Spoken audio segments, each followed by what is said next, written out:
Hello. Great to be back in Bay County.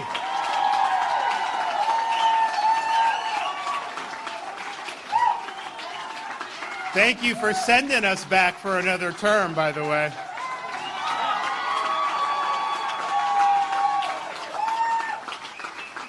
We've been pretty busy over the last week. You may have heard some of the stuff. Please have a seat. We've got great announcements here today. You got some great speakers. We've been pretty busy already. We've been doing a lot of different things, and we're proud of that, and we're not going to let up. And today is yet another example of us leading the way on issues that really matter. You know, they say that we're the free state of Florida, and many people have embraced that. And I've embraced that. But I'll tell you, being the free state of Florida did not happen by accident, because it required us over these last few years to stand against major institutions in our society, the bureaucracy, the medical establishment, legacy media, and even the President of the United States,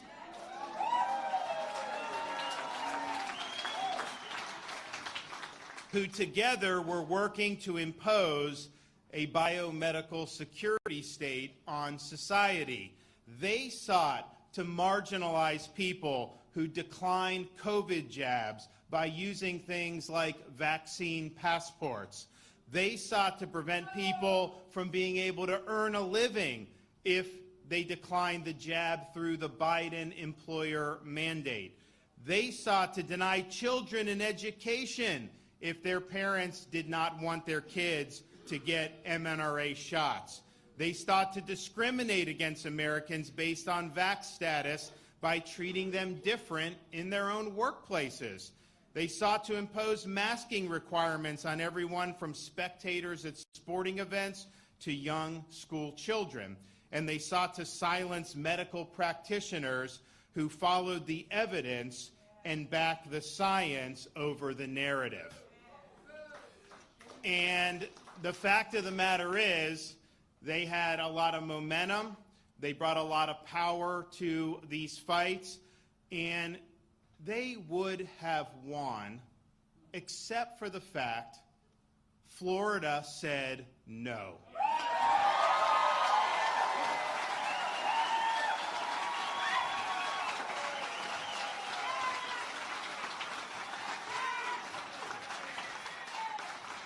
Almost 2 years ago, we were the first state to ban vaccine passports in our state. And not just for government agencies, we banned them statewide, so you could go to a movie theater, a sporting event, a department store without having to show your medical papers.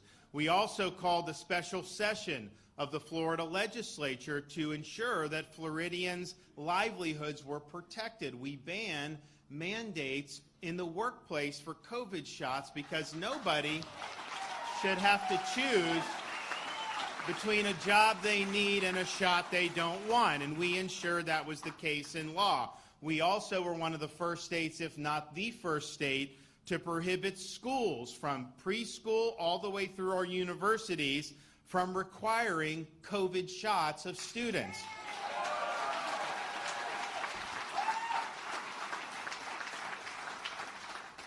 We prohibited schools from force masking their students, particularly our K through 12 schools and these elementary schools.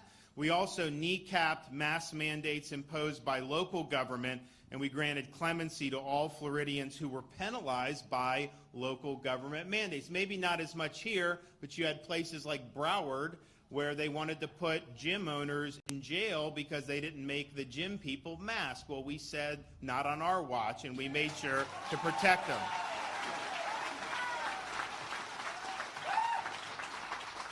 And these were important because if you think about it, the more that it became apparent that these masks were not working, the more it became apparent that these mRNA shots were not doing what they promised that they would do. People were still getting infected. You saw it still spread when they said, if you get this, you won't get COVID.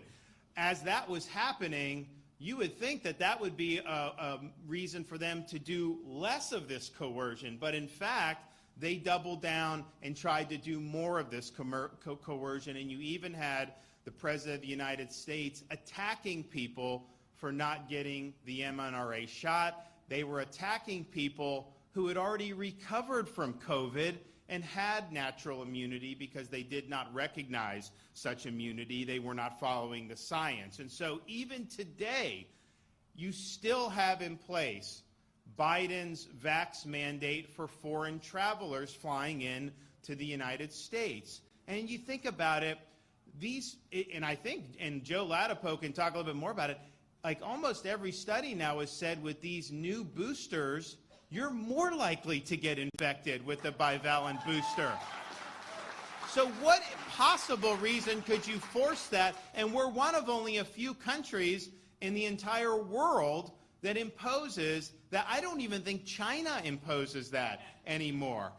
And even today, Biden and his lawyers at the Department of Justice were in federal court in Miami trying to get reimposed the mask mandate for airline passengers, which a district judge had struck down last year. Even after all of this, they still want to put you back in masks when you fly on a commercial airline. And so we were in a situation where these reforms were great. They were important. We were really leading the way. The legislature decided at the time to make them in place for, I think, about 2 years. And so they're due to expire on July 1st of 2023. Now, you know, at the time, if you would have told me, hey, they're expiring, that may be a problem, I'd have said, well, 2 years from now, no one's going to want to be doing, really? I mean, we should be fine. But I think what we're seeing is some of these people just won't quit. They've imposed mask mandates on school children in some of these enclaves throughout the United States. You still have universities that are forcing these students to get these booster shots, even though there have been studies showing they're at more risk from negative effects of the shot than they are from COVID itself at that age. And so this is just nuts that we're still doing this. And so we believe that there's no turning back from our direction. We need to continue to lead, and we need to lead with this.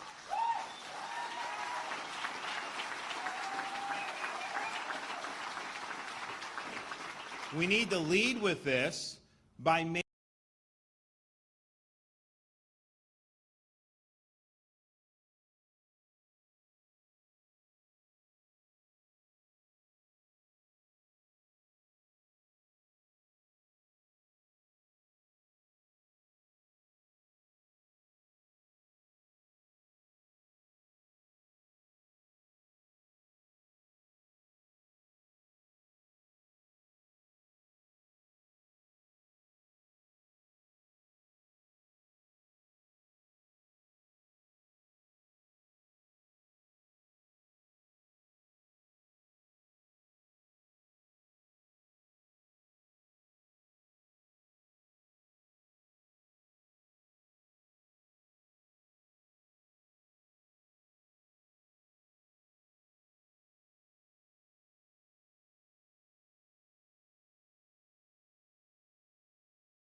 ridiculous. And so we are going to have in this package of protections an ability to live your life without wearing a mask, regardless of where you go. And I think that that's something that's very, very important.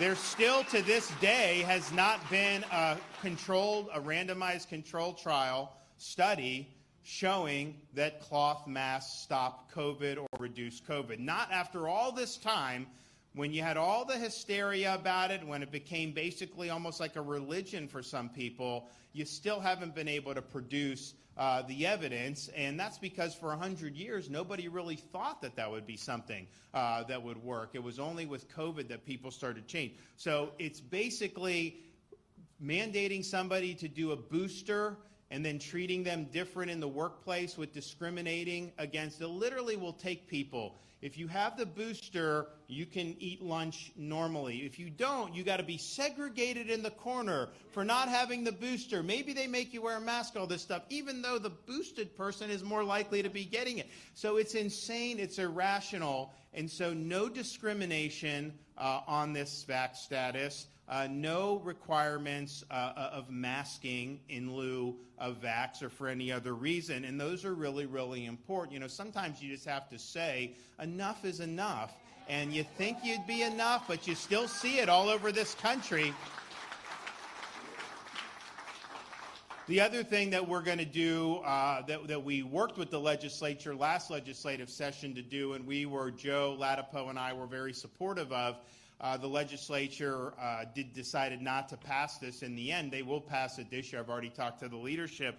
But we want to have our medical practitioners, particularly our physicians, be protected with the freedom to be able to speak the truth. You should not...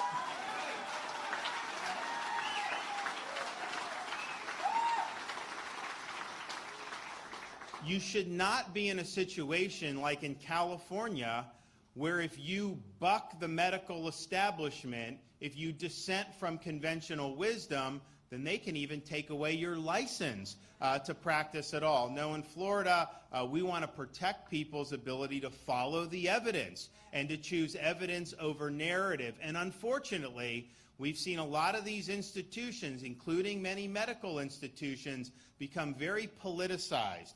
When you started to see the forced masking of students by the American Academy of Pediatrics, that was never anything that people thought was okay. Then the teachers' unions wanted it, and so they came out and said, you have to have all these rigid requirements. So I think Americans have seen a lot of these institutions behave very politically. They've indulged in partisanship, and when you go away from evidence-based medicine and you start embracing ideology, you start to do things that aren't in the public's interest. And so if you think about our medical establishment from Fauci on down over the last 3 years, you know, they were wrong about lockdowns. They were wrong about mask mandates. They were wrong about school closures. They were wrong about mRNA shots. They were wrong about vax passports and vax mandates, and really on it goes. And so the physicians that were speaking out against some of these things, they were really treated very poorly. So in Florida, we're going to make sure that those physicians are free to speak and free to offer their opinions, regardless of whatever may be in vogue politically or whatever some of the higher-ups think is appropriate. And we're actually seeing that now on this issue that we've had to deal with about these sex change operations for these kids that they're doing. You know, that is something that is very much supported by a lot of medical elites in the United States. It's not supported by most of the European medical community because they're not necessarily partisan in their outlook. And Sweden, a lot of them have said, no, this is not good. There's not evidence for it. Our Board of Medicine has issued a rule saying that you can lose your license if you do it for these kids. And we have many of the people that had this and have grown up and now regret it, and they're testifying in favor of what we're trying to do. But you see something like that, and that would not have happened 20 years ago because it was more about where the evidence was going. Now it seems to be more following ideology. So that's very, very dangerous. But we need those individual brave physicians willing to speak out and buck the narrative and be able to speak the truth. And so we're seeing all this stuff. And, Joe Ladapo is really, I think, The only one, Florida's still the only state that doesn't recommends against the mRNA shots for under 18. Actually, we recommend under 40 for males, right? Or under, yeah.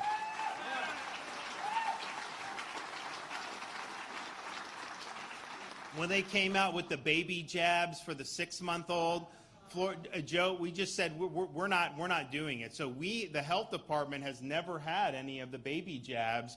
I think every other health department in the country is helping to pass out these jabs for 6-month-old, 8-month-old, 15-month-old babies, and there's no evidence backing up the need or the desirability to jab these kids. And so that's why what we're doing. But what he's doing is he's bucking the consensus, not a very well-founded consensus, but it is the consensus. Certainly it's what Big Pharma wants, and so that's why a lot of these practitioners fall in the line. But Joe Ladapo has been willing to stand and say, you know what, that's not justified based on the evidence. And so I think a lot of parents really appreciate that. They appreciate the freedom to choose, but they also appreciate honest analysis, and so that they can make these decisions that's best for their family. So we're really excited. Yes, absolutely. We're really excited to be able to make it very clear that we're continuing to lead the way. I think these permanent reforms are going to be very, very good. People will be able to have great peace of mind. Because, I used to tell people during the election, I said, you have the CDC adding the COVID jabs for the childhood immunization schedule. People are going to use that around this country to justify mandates. You watch, it's going to happen. And I said, you don't have to worry about that as long as I'm around. And so we had it.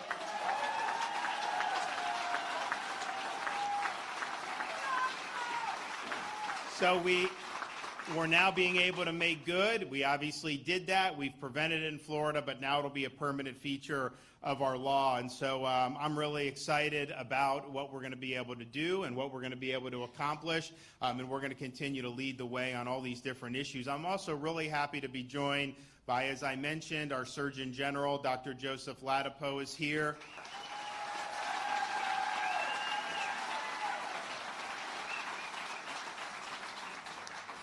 We have from the Dermatology Specialists of Florida, Dr. John Ward is here.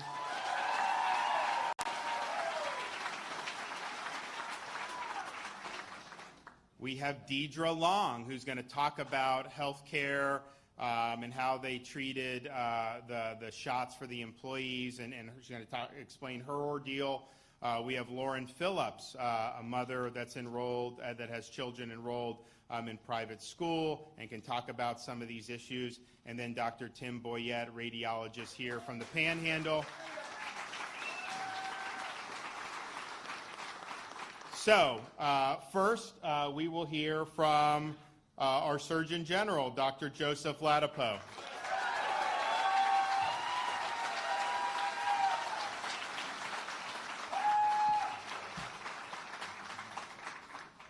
Thank you, guys. Thank you. So this is a cool setting. I understand that there's Elvis performances here. Is that right?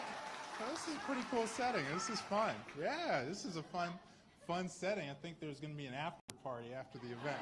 Is that right? Is that what? So seriously, so there are two places, my two favorite places, I think, at this point in my life. The first place is with my family, my wife, my kids, my favorite place. My second most favorite place is flying around with the governor and coming to cool events. Because it's a lot of fun. It's a lot of fun. And they're making it so easy because, is the governor... Is there anything but just clear thinking and common sense coming from this man?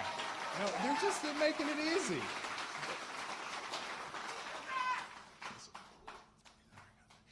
Yeah, he is. He is. Well, I agree with that.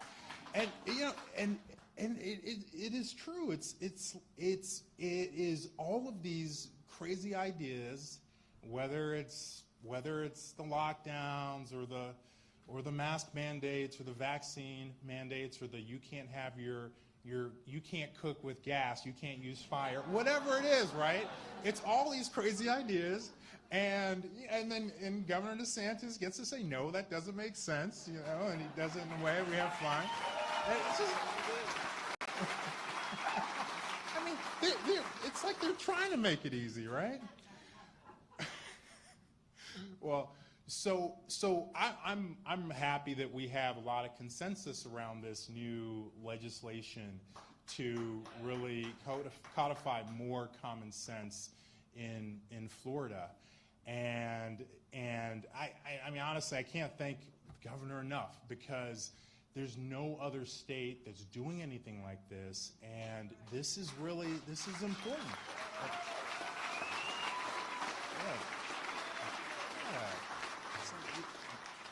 It really is important to, even though we are fortunate to have him and none of that stuff would ever happen in Florida because of that, it's still important to make a statement and just have a counter voice, have a voice to the madness that is, and the lunacy that's unfortunately coming out of so many parts of this country and is still coming out. And the governor was mentioning how some of these school districts, in all their wisdom, felt that it was appropriate to have students, little kids, and colleges in some places come back with masks after the holidays, because that's been shown to be effective. I mean, so there's just a lot of lunacy out there, and having a place of just common sense and sensibility, I know that is refreshing to a lot of people here in Florida and outside of Florida. That's for sure. That's for sure. So we're talking about protecting physicians' speech, and we're talking about a lot of other things in terms of making some of these new laws that we have here in Florida essentially permanent, and even expanding them to some extent.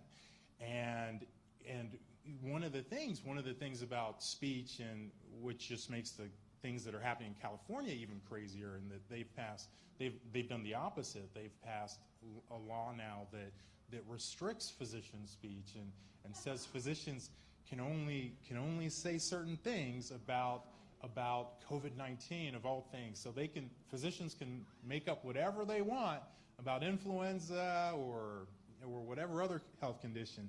That's okay. But if you say something, they say the wrong thing about COVID-19, then that's against this new law that they've enacted. So it makes you think about, just to take in for a moment and reflect over the last few years about, well, what was in before it became out in terms of ideas. And the governor mentioned some of them. So lockdowns were in, they're still in for some people, but the research has actually shown that while they may reduce transmission of whatever condition that you're guarding against, they come at tremendous cost. There are some studies that have shown, for example, that even though, say, while COVID infections or COVID deaths might have come down during lockdowns, other deaths rose. And essentially, at least in the short term, you weren't really any better off. And frankly, in the long term, we all know that you're worse off, because there's just so many harms from locking people down, and the harms continue even after the policies end. They're extremely harmful, very harmful policies. So that's one example. Everyone remembers how the mask trilogy has evolved. It went from no mask, you don't need them, to wear a mask or a cloth mask, to don't wear a cloth mask, wear another mask, to wear two of them. And give me a break, right? So many things continue to evolve, and this is why it's not sensible. This is just one reason why it's not sensible to try and restrict speech from physicians. They should be allowed to say what they think, and they shouldn't be forced or essentially scared into feeling that they can't express themselves. That's profoundly unwise.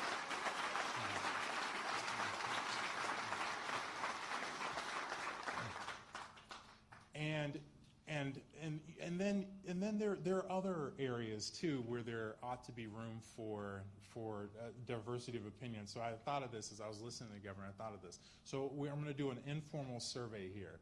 So raise your hand if you think it's a good idea to give a baby a new medication that has never been shown to benefit that baby and is based on a new technology that we don't know that much about and continue to learn more about, right? Are there a lot of takers for that? Yeah.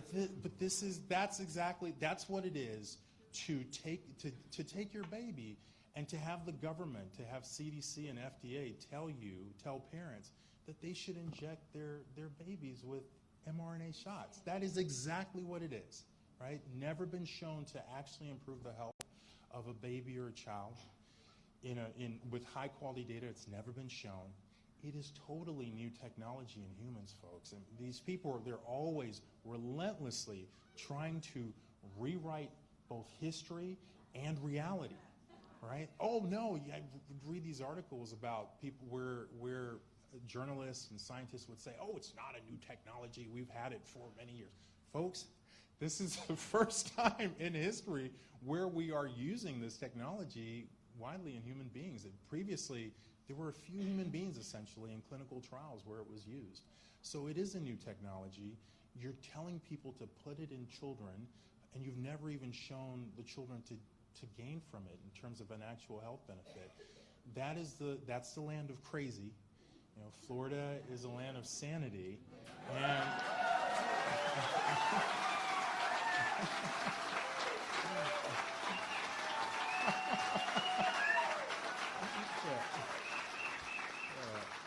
and we're gonna keep it that way.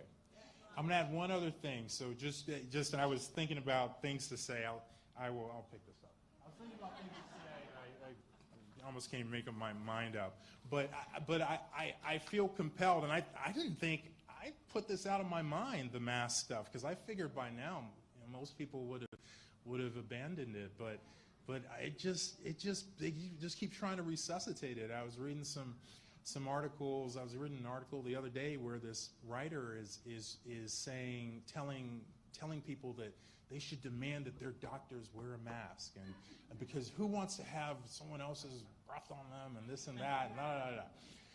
And so it apparently won't die. And of course there are more articles that are essentially trying to convince Americans that it's a good idea to bring masks back. I'm seeing more of them lately. So they're persistent, so we've got to be persistent too. At the end of the day, folks, so there are two things. So first, there's a great video that maybe we'll put out that hopefully I'm sure it will change at least some minds. It's this doctor. It's a YouTube video, and it's this doctor, and he's smoking an e-cigarette, one of these vapor things. I don't want anyone doing it, but he's smoking one of these e-cigarettes, and then he puts a mask on and exhales. It's a great video. And the plumes, they're going everywhere, right? The air, it comes out, right? It just goes everywhere. You can see it, actually. And so you take that, right? Yes, they stop some droplets, but the air goes everywhere, folks. And then you add on top of that an airborne virus.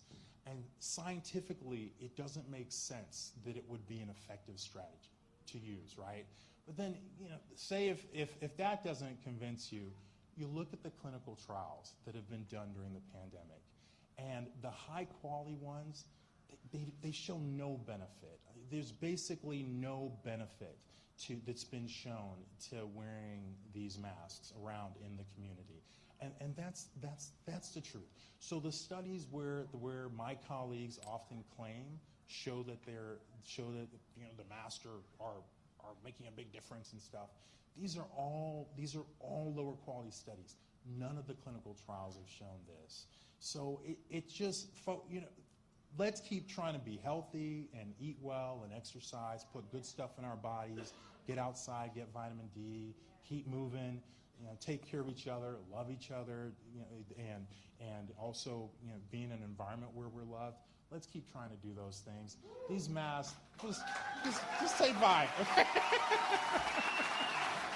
Just say no. All right, thanks, guys.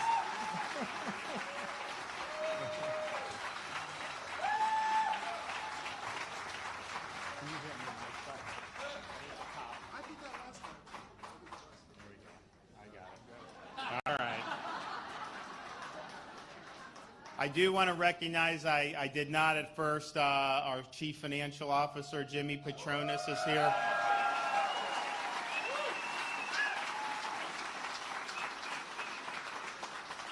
Jimmy dragged me over the finish line in November, so thanks for that, buddy. We also have Congressman Neal Dunn. So.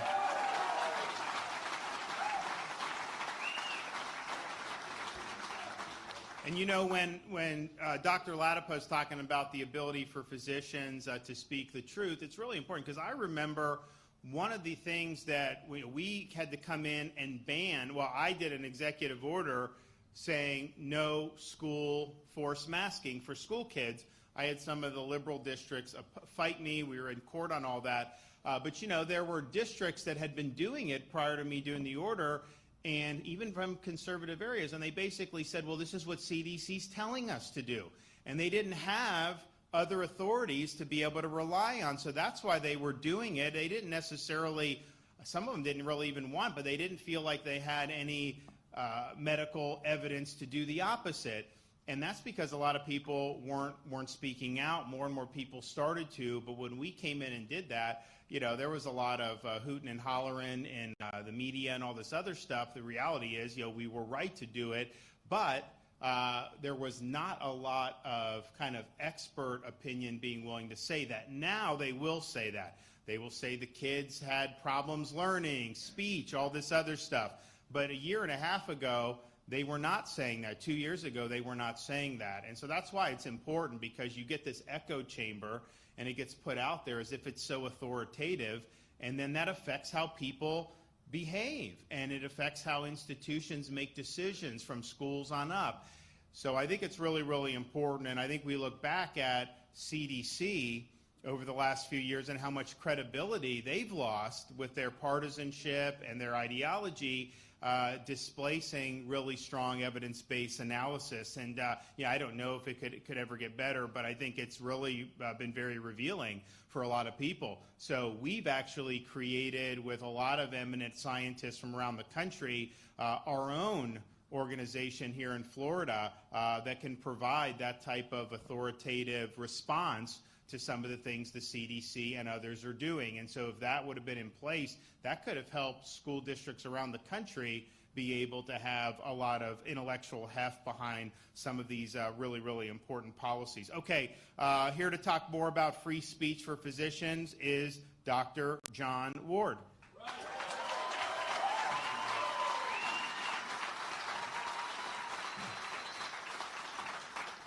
Thank you, Governor DeSantis, for having me here to speak. It's really an honor to be up here with Dr. Ladapo, CFO Patronis, and Congressman Dunn, and everyone else. What I want to talk about is freedom.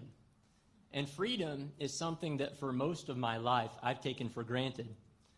Life, liberty, and the pursuit of happiness is what the Founding Fathers promised us, and that is what the government is supposed to protect. But over the last few years, our federal government used fear to control us and to mislead us. They denied us our most basic freedoms. And worst of all, it was our children who suffered the most.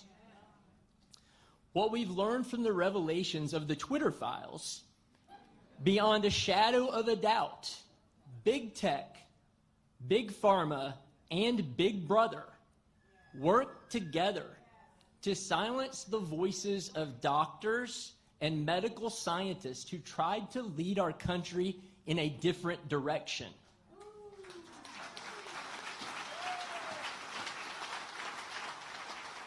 Whether we like it or not, social media is the new digital town square.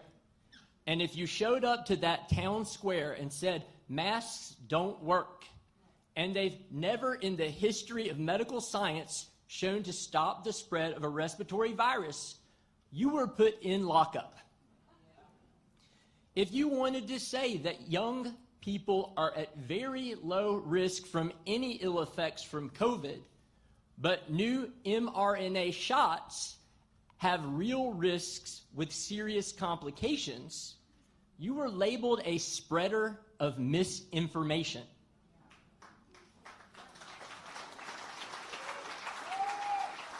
And that brings me to a very important point.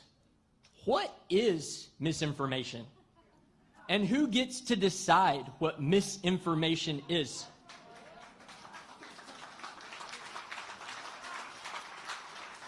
Time and time again, we see that yesterday's medical misinformation is today's medical fact.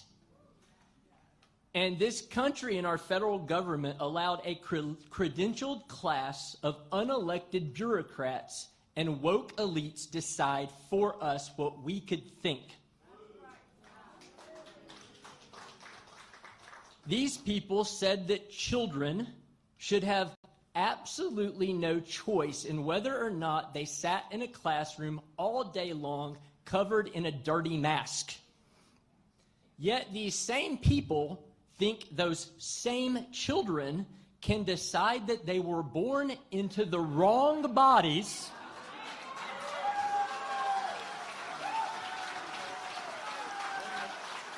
and have irreversible surgeries that mutilate their bodies forever. The credentialed class through state medical boards and national certifying bodies threaten physicians like me who speak out against their outrageous proclamations. Physicians have to be free to debate public policy and give their patients individualized medical advice.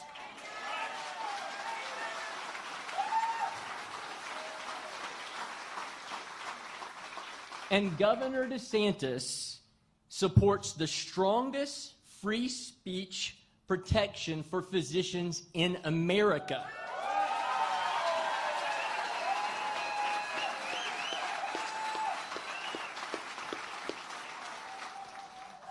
And when we get this done, this legislative session, I will be honored to be in a group of the freest doctors who take care of the freest patients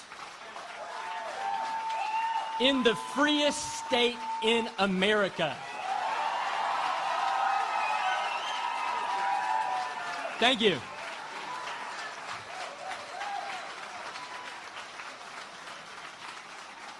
Thank you so much. Great job. Okay, Deidre Long. You ready? All right. Floor is yours.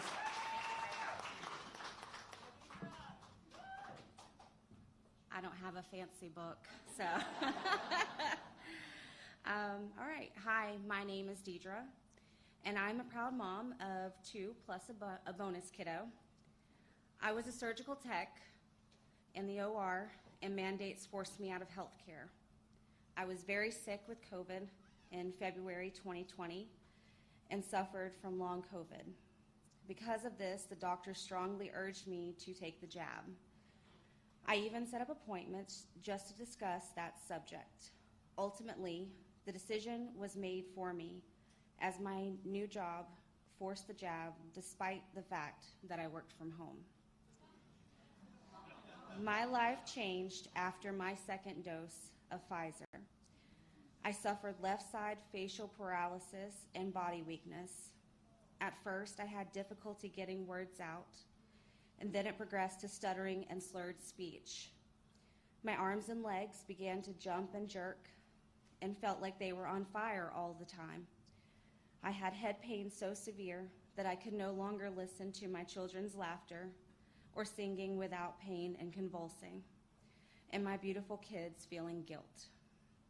I missed my kids' soccer games, and the extreme fatigue, tremors, and spasms made me unsafe to drive my children to school. I couldn't care for myself, and I was basically bedridden at 36. I am now 14 months into this nightmare, and I still cannot do normal things like clean my house or go on a walk with my family. Instead of taking care of my children, they now help take care of me. My children are my whole world, and this is the worst punishment of all. Doctors still have no clue how to help me.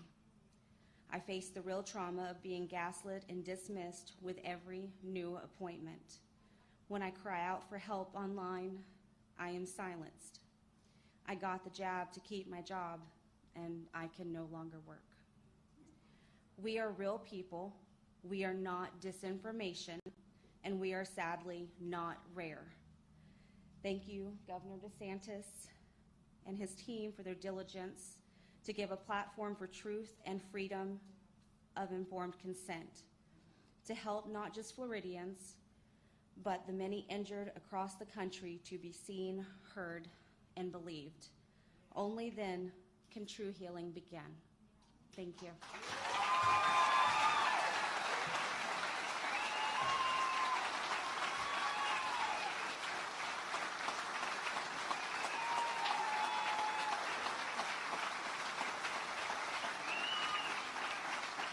Lauren?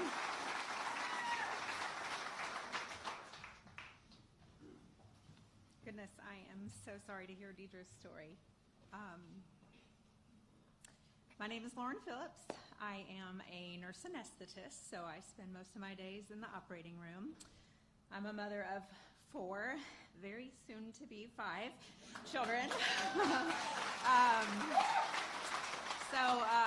If I'm short of breath up here, a lot of it's the baby, a little bit of nerves, mostly the baby though. My husband and I happen to have 2 children who have congenital heart defects. So obviously, careful thought and consideration goes into all the decisions we make for them and all of our children, whether it's regarding their medical care or their education. All of our children are very young, so they are in the rapid stages of development: speech, language, social, emotional development. We were also sending 2 of our children to school learning English as a second language. So it's very important to us when seeking out schools, knowing who was going to be requiring masks and who was not. We believe that for our children, and really all children, it's very important for them to see their teachers' faces, to see their teachers smile back at them, to see their expressions from their teachers and their peers. That is how children learn. The parochial school that we decided to send our kindergartner to assured us that they would not be requiring masks, leaving the decision up to parents, which is what we feel is in the best interest of most children, a parent's freedom to choose what is best for their child in their situation.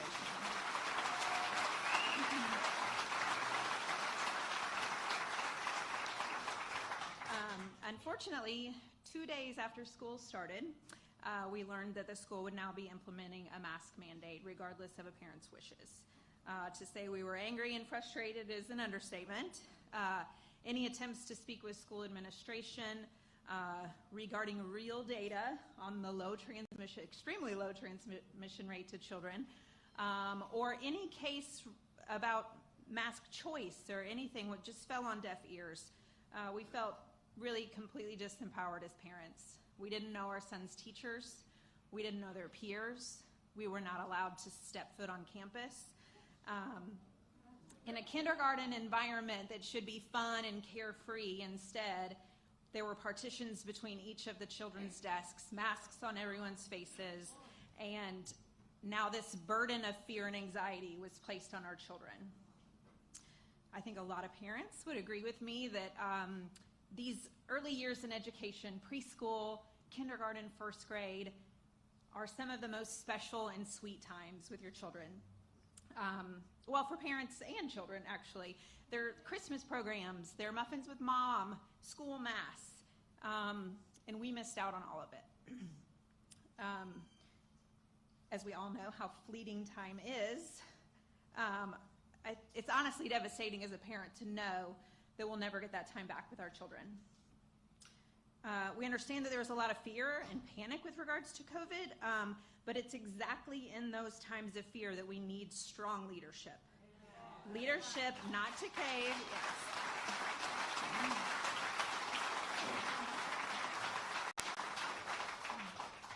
We need leadership with courage not to cave into fear, but to make smart, sound decisions. Unfortunately, our school and many others decided to give in to fear, which then placed a burden of anxiety and fear onto our children, a burden that children should not have to carry. And the implications of that were far and wide.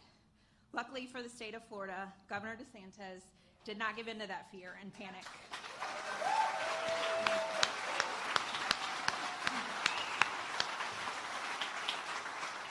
In a time where hard decisions had to be made, he had the courage to make those hard but smart and sound decisions when the rest of the country was cowering. We are forever grateful to Governor DeSantis.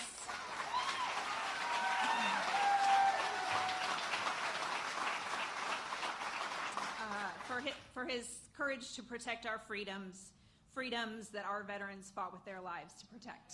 Thank you. God bless.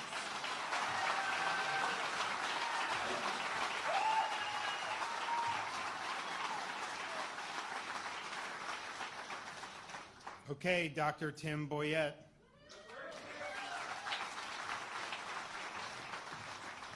Thank you very much.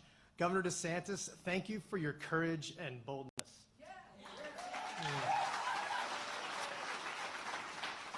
I want to thank you, Governor and Surgeon General Dr. Joseph Ladapo, for fighting to preserve medical liberty for both the patient and the healthcare provider. And I like to say, make no mistake, Florida leads the way and is the impact state.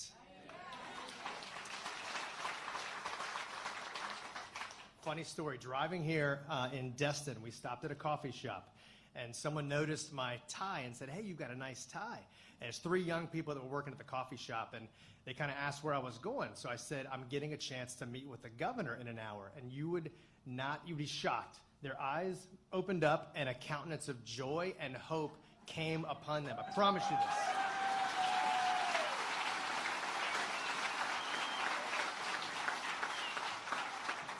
Three young 20-ish-year-olds, 21, 22 years old. And they're like, we love the governor. And one of them had just moved from guess which state? Go ahead. California, yes. So, anyway, we are the impact state. 2 Timothy 1:7 states, for God has not given us a spirit of fear, but of power and of love and of sound mind.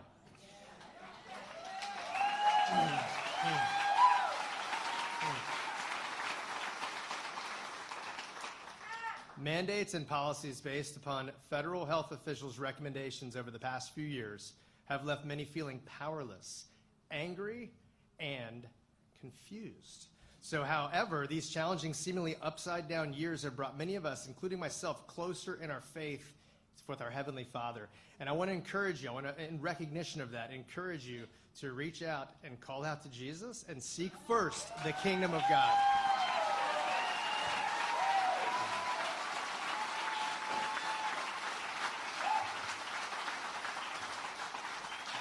Florida, under the leadership of Governor DeSantis and Surgeon General Dr. Joseph Ladapo, are empowering Floridians. And I can see that Dr. Ladapo, he gets it. True health comes from what we eat, what we think, and what we do with our body continually. And he is leading the Department of Health towards an individual and community empowerment in these realms. And so I'm a husband of 22 years. I'm a father of 2 sons. We live in the Panhandle. I've been a practicing physician for 20 years and graduated from the University of South Florida College of Medicine in 2002. Thank you. Been fortunate to be on the medical faculty at the University of Florida and Florida State University. Previously, I'm no longer under faculty there, but now serve as a radiologist physician at a local hospital in the Panhandle. I've also created and own and run a wellness practice there in Gulf Breeze. When the mandate requiring the COVID-19 vaccine came on the scene, I had already recovered from an acute COVID-19 illness with a 3-day early treatment regimen by a colleague and friend of mine in Gulf Breeze. And so at that time, I did not desire to receive an injection for a viral illness for which I had already recovered, knowing that I had natural immunity, and the early science showed robust activity with respect to natural immunity. And so I also, and this is important because it speaks to what you've heard today, I had 2 immediate family members that had significant adverse reactions to their first vaccines. And when I saw that, and I've kind of helped them through things with respect to therapy and off-label treatment to help them get back to more state of normal, it's been challenging to see that there are other people that have had these same types of adverse reactions that you heard about today. And so I didn't want to get the vaccine. And so initially, though, despite my natural immunity, I applied for a religious exemption but was not offered that. But around that time, obviously, Governor DeSantis saved our job and saved my job.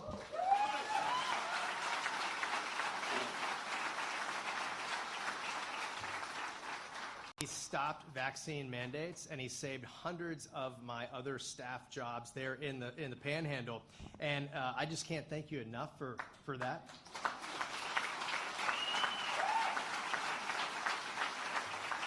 And on behalf of those staff, they thank you.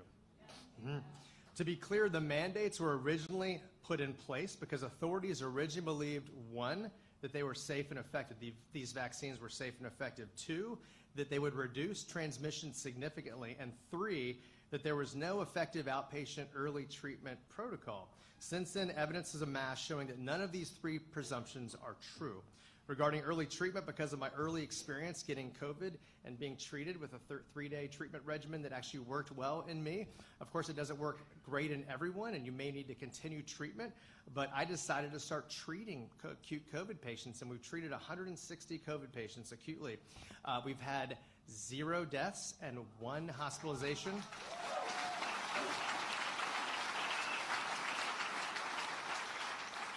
I credit this success to open discourse and discussion amongst doctors. Freedom of speech allows for the truth, vetting of truth, and for truth to rise. And many doctors are around in this state, in this country, and in this world that are spreading this information collaboratively. And we're helping save patients and keep them out of the hospital. There are many doctors that have treated thousands, many more than I have treated, and have had similar success ratios. So it's just something important to recognize. So in summary, I want to thank you, Governor DeSantis. I want to thank you, Dr. Joseph Ladapo. And I want to encourage you out there, whoever you're listening, where can you battle with the freest doctors and with the freest patients and with the freest business owners and with the Governor DeSantis and Dr. Ladapo? Where is your battle that you can help us, again, push this great free state of Florida? And thank you very much.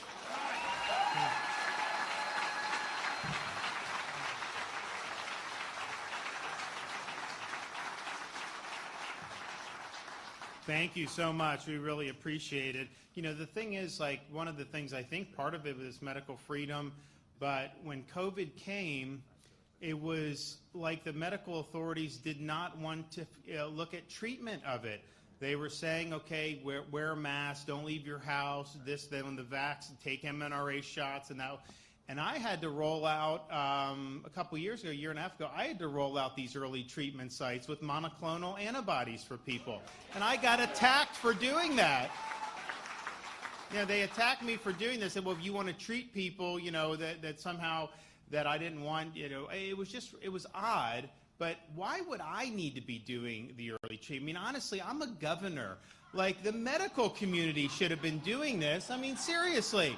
You know, you had different treatments, and it's like they didn't want to do, and then as people start getting infected, they yell at them about the vaccine. So guess what? Once you have something, a vaccine doesn't undo the infection. It's ridiculous. Why not worry about the treatment? And it was almost like people didn't want to talk about it. A lot of people, even physicians in Florida, didn't know about treatments, you know, available. So we ended up doing these monoclonals, and it helped a lot of people. I mean, it kept many, many thousands. You did it? Yeah, it kept many thousands of people out of the hospital and probably saved thousands of lives as well, because we had some very elderly, frail people who had infection and got cleared up very quickly. But I just, you know, it's sad that it came to me having to organize my division of emergency management and set up sites all over. Look, I'm happy to do it. I mean, I was happy. I have people that come up to me to this day and thanking me for the monoclonal. So that's just what you do. You know, you help people in this job.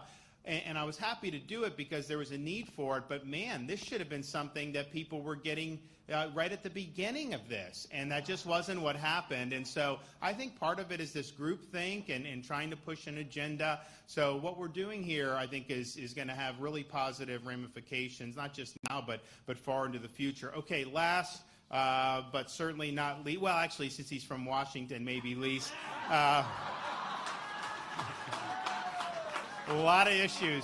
You know, we just had, Jimmy and I just had a meeting of the Florida cabinet, and we had a fella, great guy, who went over Florida's bond ratings and all that other stuff. And so our debt per capita in the state of Florida is one of the lowest in the country.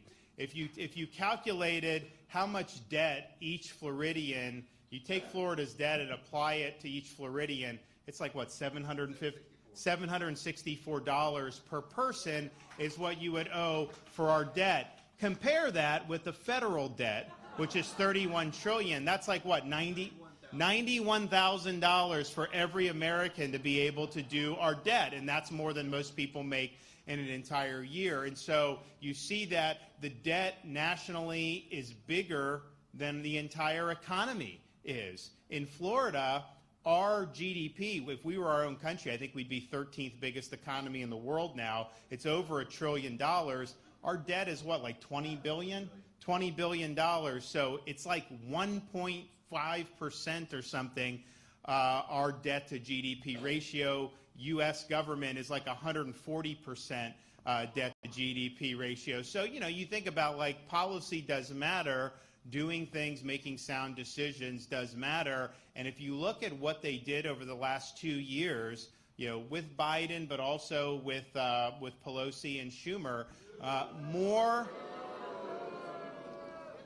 more spending and debt than any time in modern American history. And it was just a few years ago that we were at like 20 trillion in debt, which was a lot. And somehow, it just in a matter of a few years, you're up to over $30 trillion in debt. So there's a lot of problems in Washington. We worked really hard in Florida to elect as many Republicans as we could to the Congress and in the elections, and did pretty well. And so that was good. And so now, you know, Pelosi is no longer Speaker. And so come on, Neal.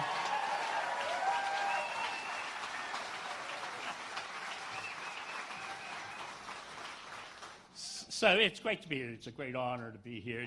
Ron is actually one of my very favorite constituents. But he could be a little cranky. He complains a lot about Washington. Can you imagine that?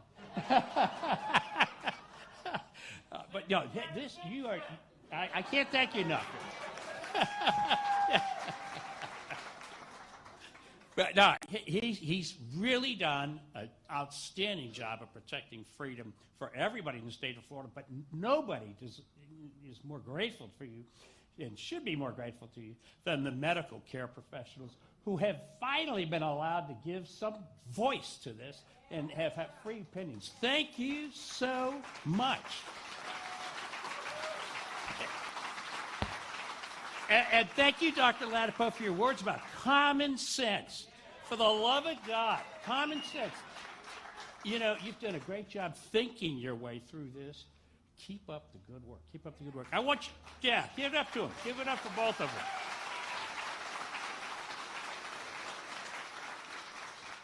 So I know that under this leadership, Florida is the greatest state, is the freest state. I want it to continue to be that way. I want to help you in Washington, but I got an idea, Ron. Maybe you could come help. Wait here. Good.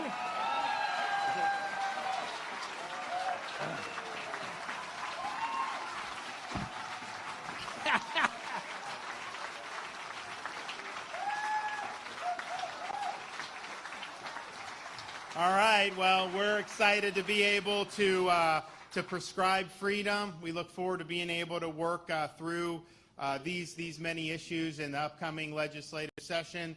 And I'm excited to have so many great people that have really rallied behind, particularly a lot of our free-thinking physicians. You know, I mean, we want our doctors to be people you look up to, you know, and it's like, and when they're able to speak the truth, when the medical establishment is telling people things that are just not true, it really undermines, I think, credibility in the profession overall. But I really believe the vast majority of physicians understand some of the nonsense that's gone on over the last few years, and I think are committed, certainly in Florida, to getting it right and to shooting it straight with people. And that's just, people just want the facts. And when you refuse to acknowledge things that are happening before you that we can all see with our own two eyes, that's devastating in terms of the credibility it has on the profession. So I think what we're doing here, protections for every Floridian, very important, expanding some of those protections, which is also important. But you're now going to have Florida become the state, if a very high-quality physician is driven out of California, this is going to be the first place people are going to want to go.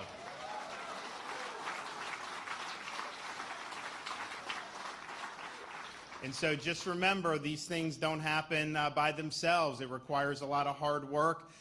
We could have had many different decisions made over the last few years that would have sent us on a much different direction. So we're going to continue standing for what's right. We're going to continue to protect freedom, and we are going to make sure that our state remains the freest state in these United States. Thank you.